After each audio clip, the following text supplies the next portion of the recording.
계속해서 이 애국 백성들은 경험해보지 못한 일들을 계속 겪게 되죠. 사람이 어려움을 계속 겪다 보면 여러 가지 많은 마음과 정신적인 이 충격과 데미지가 올 수 있습니다. 갈수록 극심해지는 재앙 때문에 애국 백성들이 불안에 떨기 시작했습니다.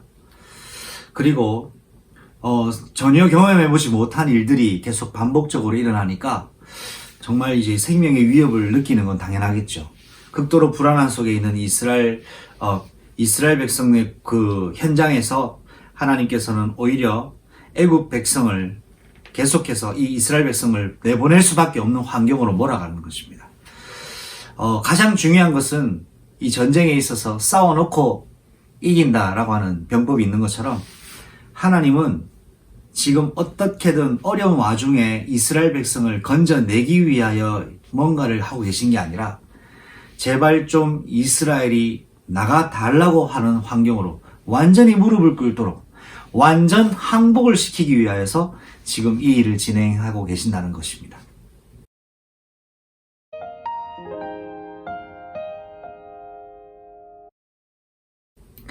여러분의 현장 속에서, 여러분의 인생 속에서 여러분이 꼭 기억하실 게 뭐냐 하니까 어려움이 있을 겁니다. 갈등이 있죠. 좀 빨리 해결되었으면 하는 이유들이 있을 겁니다. 그런데 하나님은 언약 가진 여러분을 결국 하나님의 언약대로, 하나님의 약속하신 바대로, 하나님이 말씀하신 바대로 성취하실 것입니다.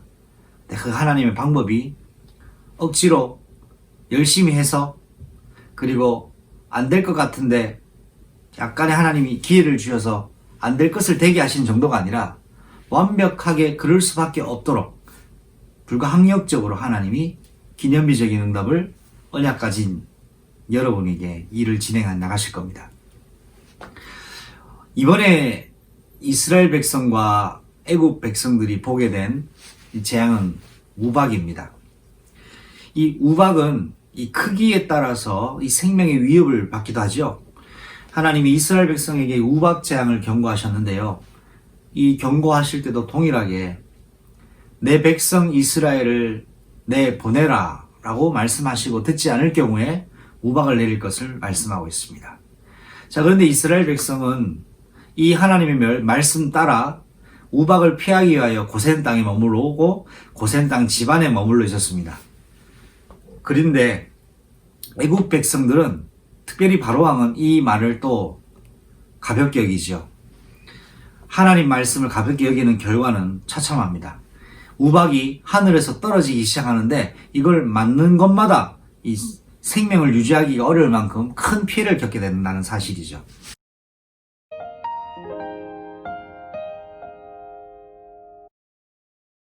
자, 그런데 놀라운 한 가지 변화가 있습니다.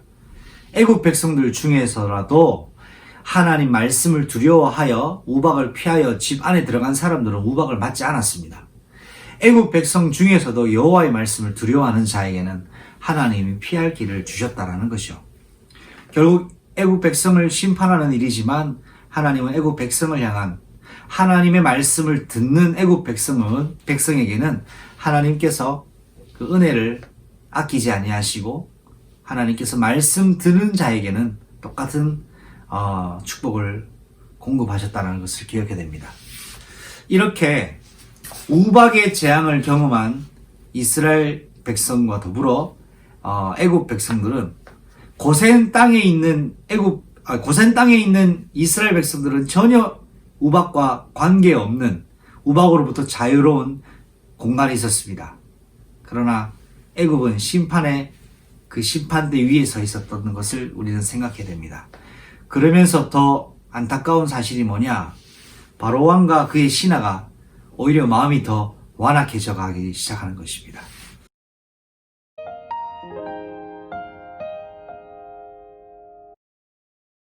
여러분, 우리가 생각할 때 너무 이해가 안 되지요? 왜 갈수록 저렇게 마음이 완악해질까요? 영적으로 여러분이 분별하셔야 됩니다. 여러분, 바로왕은 오늘 우리가 꼭 기억해야 될 것이 바로 이 땅에 지금도 존재하는 사단입니다. 영적 존재입니다. 하나님께 저주받은 영입니다. 구원받을 가능성이 없습니다. 구원에서 제외됩니다. 발악할 수밖에 없습니다. 결코 하나님의 은혜가 임하지 않습니다. 그렇기 때문에 더욱더 강팍해질 뿐입니다. 그러나 이 사단 권세는 예수님의 십자가로 무너졌습니다.